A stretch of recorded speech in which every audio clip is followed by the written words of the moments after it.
क्या वो लोग आपकी पार्टी में शामिल होंगे या नहीं होंगे? मेरे भाई, पहली बात कि अगर बालू माफिया, शराब माफिया बर्बाद नहीं कर रहा है, ये अगर कह रहे हैं आप, तो आपकी बात, आप उसको प्रूफ कीजिए।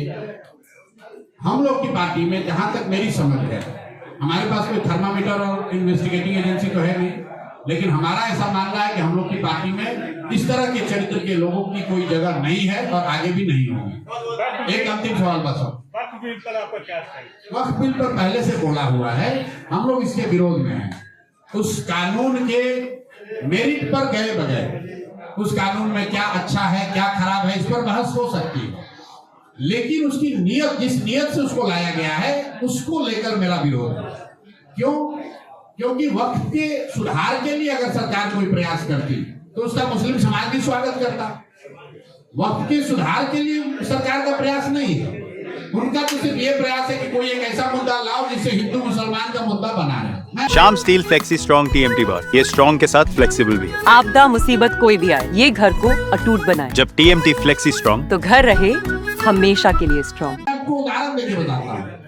CA NRC लाया गया, ये बताया गया और कई पत्रकार बंधु समाज के वर्ग है कि CA NRC इसलिए लाया गया है कि देश से जो घुसपैठिए हैं, मुस्लिम घुसपैठिए, उनको हटाया जाएगा। फिर बताया गया कि नहीं, इसके साथ साथ जो हिंदू शरणार्थी हैं अफगानिस्तान से, पाकिस्तान, बांग्लादेश से, उनको लाकर यहाँ नागरिकता दी जाएगी। कुछ लोगों ने विरोध किया, हमने विरोध किया था, बहुत सारे लोगों ने उसका समर्थन किया। आज देश में कानून है।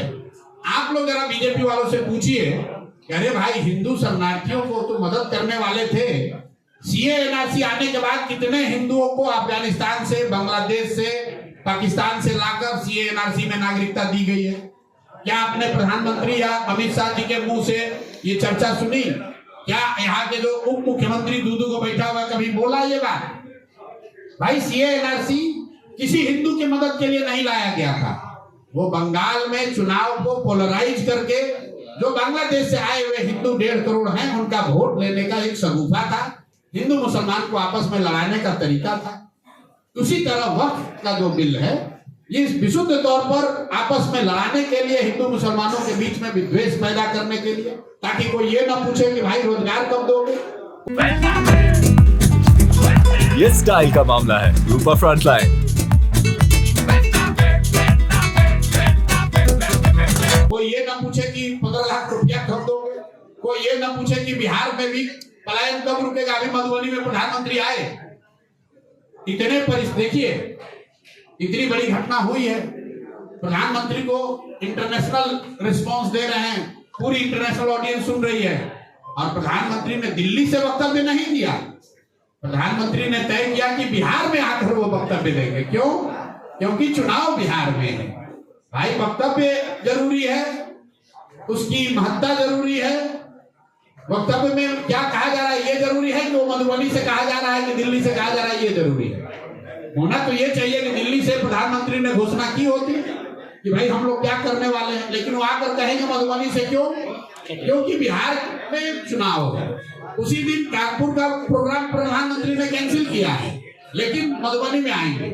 मधुबनी में आए, स्वागत है।